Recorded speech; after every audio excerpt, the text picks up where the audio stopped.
Assalamualaikum warahmatullahi wabarakatuh. Jumpa lagi dengan saya Asep Rudi Semana di YouTube channel Zezignesia Education.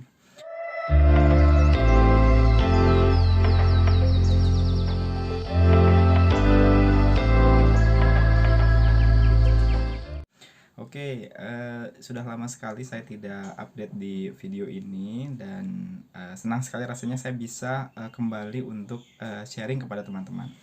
Nah, di topik kali ini saya akan sharing tentang pengalaman untuk mendaftar program S3 ke luar negeri, khususnya ke negara Inggris. Nah, buat teman-teman yang berencana untuk lanjut studi, khususnya untuk S3, nah ini saya akan secara umum dulu ya. Di video yang pertama ini nanti saya secara umum. Nanti di video yang kedua dan yang ketiga saya akan share secara lebih detail, lebih rincinya dulu. Jadi supaya videonya tidak terlalu panjang dan penjelasan saya juga nanti bisa lebih fokus di video yang berikutnya. Nah, secara umum teman-teman kalau seandainya berencana untuk lanjut studi S3 ke luar negeri gitu kan, ketika kita mendaftar itu agak sedikit berbeda dengan perguruan tinggi di negara yang lain. Kebetulan saya diterima di PhD in Education di University of Birmingham ya di Inggris. Nah, di situ saya mendaftar pada tahun 2019 gitu ya. Tapi sampai sekarang saya belum berangkat karena uh, karena COVID, kemudian LPDP juga memperbolehkan saya untuk menunda selama beberapa tahun setelah tahun 2019, 2 tahun sih maksimal. Jadi insya Allah tahun depan kalau diberikan kelancaran saya berangkat. Nah, rata-rata teman-teman kalau misalnya ingin mendaftar kampus ke luar negeri, khususnya ke negara Inggris, sebelum kita mendaftar ke perguruan tinggi, langkah yang pertama itu adalah kita harus menghubungi calon supervisor gitu atau calon dosen pembimbing begitu. Jadi itu adalah langkah yang pertama. Maksudnya begini, admission itu atau perguruan tinggi tersebut akan menerima kita setelah kita mendapatkan persetujuan dan rekomendasi dari dosen pembimbing tersebut gitu. Kita sebutnya sebagai supervisor. Nah, pertanyaannya bagaimana sih caranya menemukan dosen pembimbing yang sekiranya sesuai atau cocok dengan penelitian kita gitu. Nah, kalau misalnya saya melihat, misalnya saya pertama tentu ya kampusnya dulu yang ada di list LPDP gitu ya. Jadi itu jelas yang paling utama yang menjadi perguruan tinggi. Lalu yang kedua, memang kita agak harus scrolling satu-satu ya. Misalnya saya kemarin oh enggak deh, saya pengennya di kota-kota tertentu misalnya. Nah, saya ingin di Birmingham misalnya, Manchester, kemudian di York sebetulnya ada ya di kampus saya, tapi saya tidak mau di York lagi. Di London ada, tapi saya tidak mau tinggal di kota besar seperti London seperti itu karena alasan-alasan tertentu. Nah, saya pengennya di kota-kota nggak terlalu kecil dan nggak terlalu besar juga. Akhirnya saya milih pertama Birmingham dulu. Nah, udah tuh misalnya kita menentukan kota Birminghamnya karena Birmingham masuk ke list LPDP. Nah, di situ mulai kita cari gitu keywordnya. Karena kebetulan saya bidangnya citizenship education, pendidikan kewarganegaraan, jadi saya langsung saja cari keywordnya Professor Citizenship Education the University of Birmingham gitu. Jadi di Google kita tinggal ngetik seperti itu saja.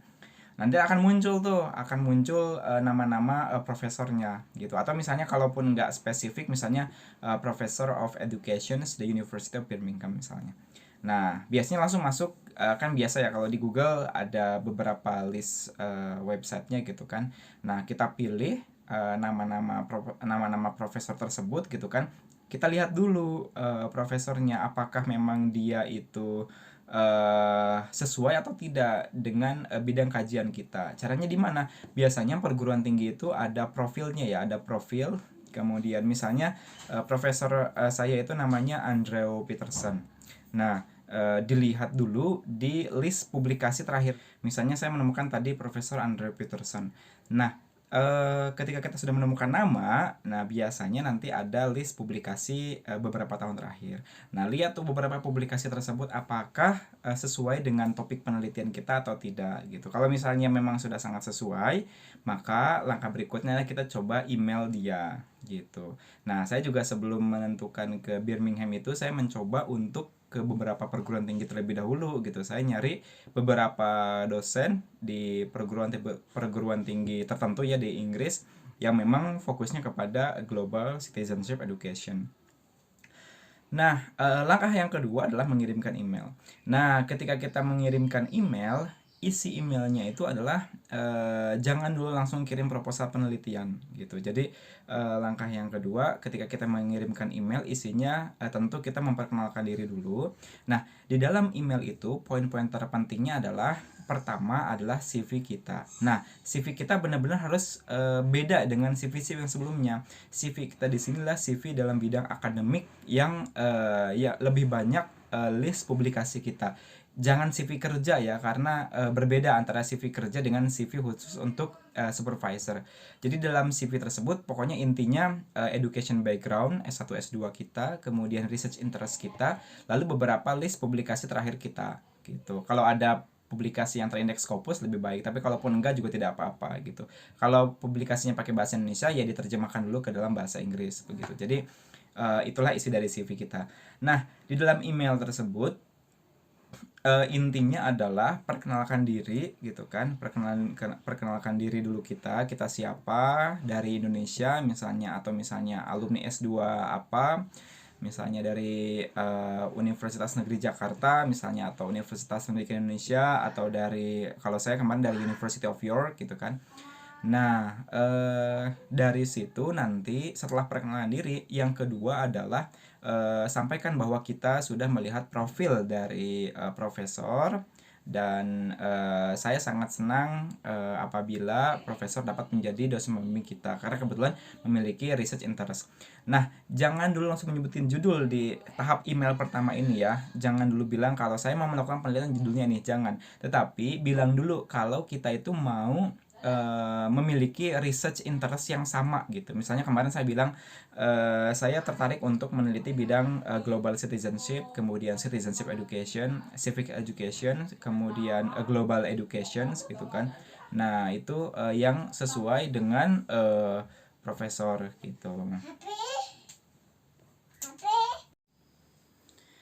Nah, setelah kita menyampaikan bahwa kita memiliki research interest yang sama gitu kan, jangan kita menyampaikan judul, tetapi sampaikan bahwa nanti saya akan melakukan sebuah penelitian yang sesuai dengan research project yang sekarang sedang dilakukan oleh profesor, seperti itu. Jadi, misalnya profesor tersebut fokus ke bidang apa, nah kita akan menyesuaikan sehingga judul penelitian kita itu menyesuaikan dengan si profesor gitu.